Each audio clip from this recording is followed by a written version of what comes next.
bienvenidos en este día a América Noticias.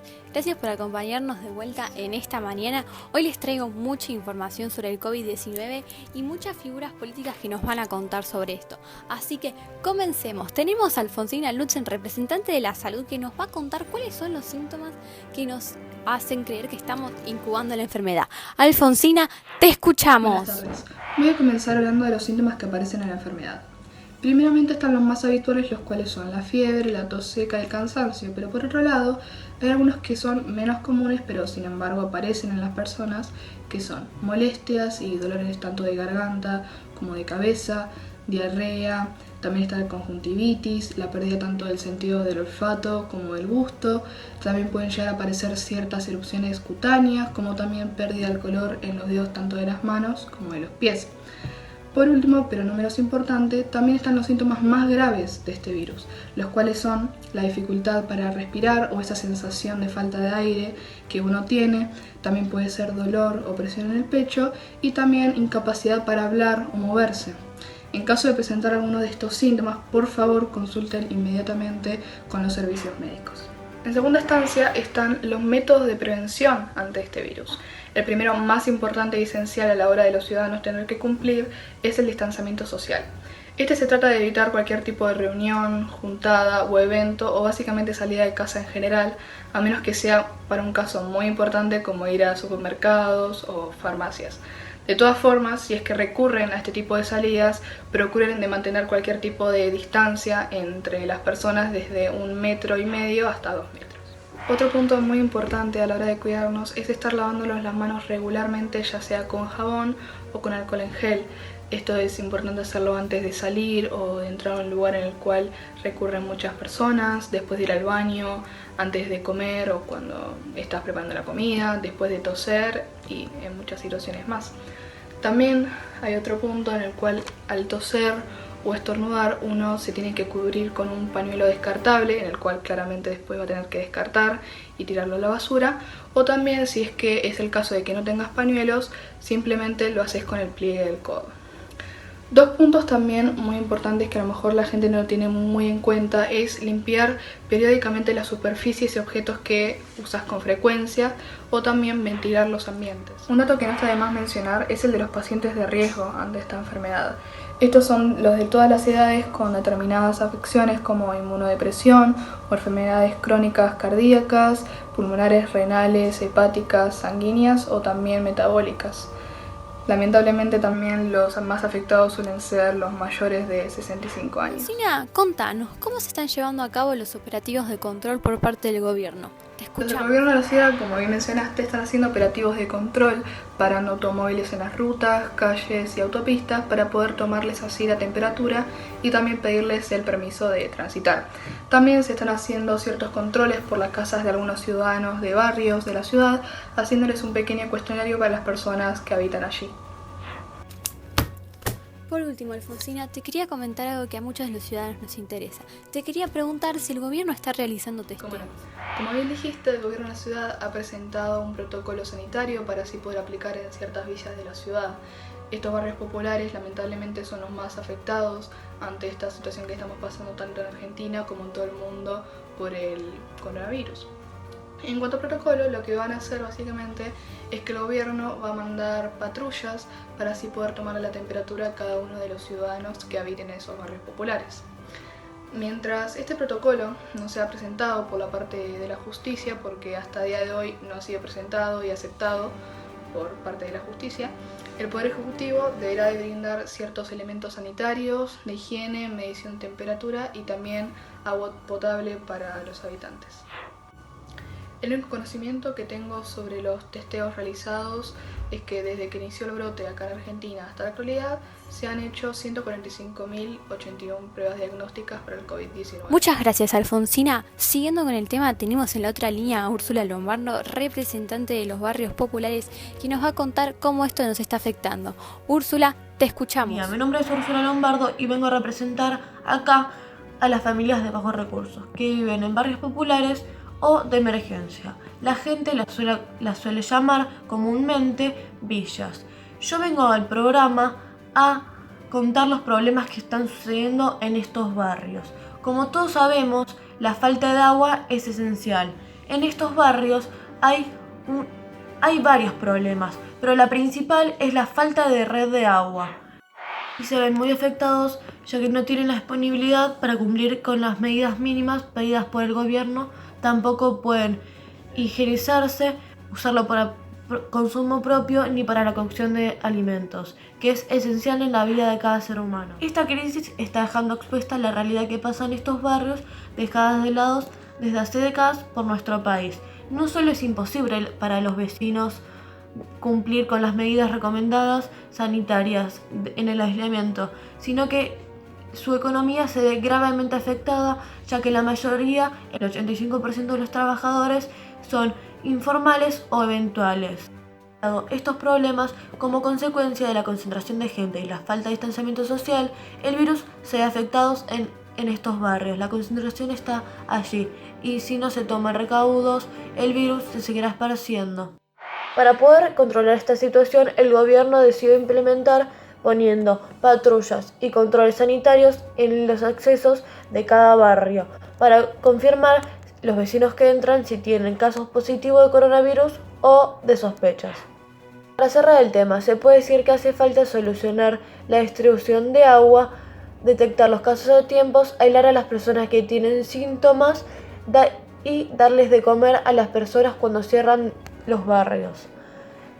Y de esto lo más esencial que podemos sacar es que tenemos que cuidarnos todos juntos como sociedad, ya que si no la consecuencia sería altísima. Muchas gracias, Úrsula Lombardo. Tenemos en la otra línea a Yasmín de Lorenzi, representante de las empresas, que nos va a contar cómo les está afectando el COVID-19 a los empresarios y qué medidas se tomaron. Yasmín, te escuchamos. Buen día, mi nombre es Yasmín de Lorenzi y hoy te voy a contar el coronavirus en las empresas, en qué les afectó y qué medidas se llevan a cabo. Voy a empezar en las cosas que afectó el coronavirus en las empresas, que fue que si una empresa no trabaja en 30 o más días quiebra porque no puede vender. Las empresas, si echaron a alguien o desemplearon a alguien en cuarentena, tienen que pagarle el subsidio de desempleo. Ellos pierden economía porque ellos siguen pagando impuestos. La Cámara Argentina de Comercios y Servicios, CAC, pidió una implementación de medidas extraordinarias para evitar la destrucción de puestos de trabajo, porque a la mínima inactividad cualquier empresa podría caerse. Después que el 83% de los empresarios dicen que son insuficientes las medidas llevadas a cabo por el Poder Ejecutivo, el sector más perjudicado es el de servicios, ya que el 21% indica una disminución contra el 50% de sus ventas. El 75% de las empresas presentan una disminución a nivel de sus ventas y el 40% cree que deberá reducir la nómina. Bueno, ahora les voy a decir las medidas llevadas a cabo en esta cuarentena del sector empresarial. Una de ellas es reducción de cargas impositivas previsionales, otra de ellas es exhibición de pagos de contribuciones patronales para los sectores afectados de forma crítica, como el turismo o el espectáculo. Otra de ellas es suspensión de embargos hasta el 30 de abril para las pymes, que las pymes son unas empresas muy chiquititas, y hasta el 30 de abril suspendido las declaraciones juradas, los impuestos y las ganancias, después que el plan contempla una postergación o una reducción de hasta el 95% del pago de las contribuciones patronales, después que la AFIP dispondrá los vencimientos especiales para el pago de las contribuciones patronales. Y otra cosa, y por último, que algunas empresas tienen sus propios protocolos, sus propios métodos para no contagiarse de este virus. Y eso es todo. Interesante todo lo que nos están contando, Yasmín. Muchas gracias por venir al programa, y para seguir con este tema tenemos a Luz Abrevaya, representante del Ministerio de Planificación, que nos va a contar cuáles fueron las medidas que tomó el gobierno en el mes de mayo. Luz, te escuchamos. Buenos días, gracias por invitarme al programa. En el día de hoy vengo a informarles algunas de las medidas que propuso el gobierno en este último mes con respecto a la cuarentena. La primera medida que propuso el gobierno es que con la emergencia sanitaria y las oportunidades de nuevos trabajos, el Ministerio de Trabajo, Empleo y Seguridad Social implementó la prolongación de los vencimientos de las prestaciones por desempleo hasta el 31 de agosto. Otra medida que propuso el gobierno es que el Ministerio de Transporte le concedió 500 millones de pesos a todas las empresas de transporte automotor de pasajeros por la necesidad de implementación de herramientas que tengan y asistan a las empresas de transporte que prestan servicios interurbanos. Lo que tengo para contarles es que el Gobierno Nacional establecerá las prórrogas del aislamiento social cada 15 días. Esta medida va a depender de la necesidad de adoptar medidas razonables, temporarias y proporcionadas con relación a la amenaza y el riesgo sanitario que enfrenta el país, con el objetivo de preservar el derecho colectivo a la salud pública. Esta medida es por la modificación presupuestaria para el fortalecimiento sanitario. Por la emergencia actual y con el objetivo de cuidar la salud de toda la población, es de vital importancia dotar de recursos a las políticas estratégicas que permitan abordar y controlar la situación epidemiológica. Por esto, el Gobierno Nacional estableció una modificación de presupuesto a 127 millones de pesos a favor del Ministerio de Salud y el Ministerio de Ciencia, Tecnología e Innovación. Ese incremento está destinado para promover la producción de test rápidos y también el fortalecimiento de equipos de salud comunitaria. Siendo un poco con el tema de despidos, el Gobierno Nacional estableció la prórroga de provisiones de desempleos y suspensiones sin alguna causa justa, y por las causas de falta o disminución de trabajo y fuerza mayor por un plazo de 60 días. Esto es porque se requiere la adopción de medidas que sigan garantizando los puestos de trabajo y los impuestos para el bienestar de la población. Luz, ya que tenemos el privilegio de tenerte con nosotros, quiero que nos cuentes un tema que nos preocupa, nos desalienta a los argentinos. ¿Cómo seguirá el aislamiento obligatorio en Argentina, Luz? Contanos. El gobierno tiene pensado, con respecto a la cuarentena, una fase de administración para ir liberando el aislamiento. La primera fase que tenía pensada el aislamiento es el aislamiento estricto, que en esta fase están autorizados para salir solamente los servicios esenciales y los demás están todos prohibidos y solo el 10% de la movilidad de personas. La segunda es el aislamiento administrativo, que en esta están autorizadas las nuevas autorizaciones y las provisiones nacionales tienen prohibido salir, y en esta la movilidad de personas es hasta un 25% de la población. La segmentación geográfica es la tercera fase, que en esta las provincias van a tener sus propias extensiones para ver quiénes están autorizados y quiénes no. Y hasta el 50% de la población tiene permiso de salir. La normalidad está en la reapertura progresiva, que en esta están autorizadas las excepciones nacionales y los demás están prohibidos. Y en esta fase la movilidad de personas es de hasta un 75% de la población. La última fase que tiene pensado el gobierno es la nueva normalidad, que en esta el 75% de la población se va a poder ir trasladando, pero con hábitos de higiene y con un cuidado sostenido. Y por último, pero no menos importante, tenemos a la jefa de gabinete Jamila Hammoud. Jamila, ¿querés contarnos sobre las reformas que propuso el gobierno para poder circular y cuáles son los permisos que necesitamos para poder circular? Jamila, te escucho. Buenos días, Jazmín, gracias por haberme invitado. Y bueno, para empezar a responder tus preguntas, me gustaría empezar con las reformas de gobierno obligatorias que hemos tomado. Y bueno, principalmente el uso de barbijo. Desde ya, cada persona que salga de sus casas deberá utilizar el barbijo o algo que los tape desde la nariz hasta la boca. Bueno, después el distanciamiento social que hay con otras personas. Por lo menos tratemos de que sea de 1 metro de distanciamiento hacia la otra persona, y tampoco juntarnos donde haya amontonamiento de gente. Donde haya amontonamiento de gente, nos corremos, nos vamos.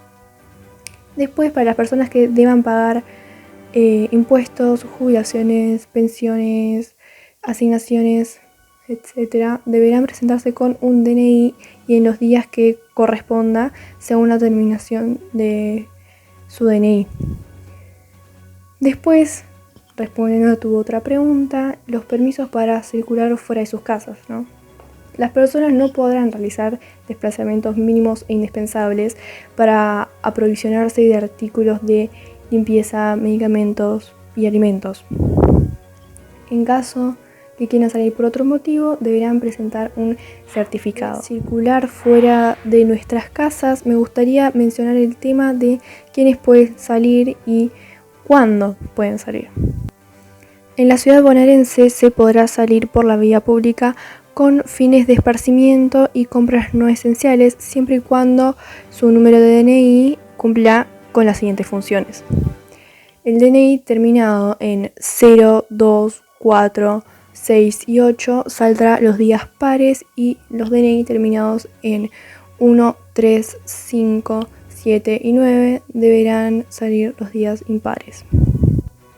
Por otro lado, los menores de 16 años podrán salir los sábados y los domingos máximo 1 hora, o también pueden hacerlo dependiendo de el último número de DNI del adulto con el que salgan. Este programa va llegando a su fin, pero queremos hacerte una última pregunta, Jamila, un tema que nos interesa mucho a todos los argentinos. ¿Cómo van a seguir funcionando los estudios en Argentina, Jamila? Contanos. Acerca de eso, tenemos la esperanza de que las clases presenciales vuelvan a otra vez después de las vacaciones de invierno, pero realmente no estamos muy seguros de eso.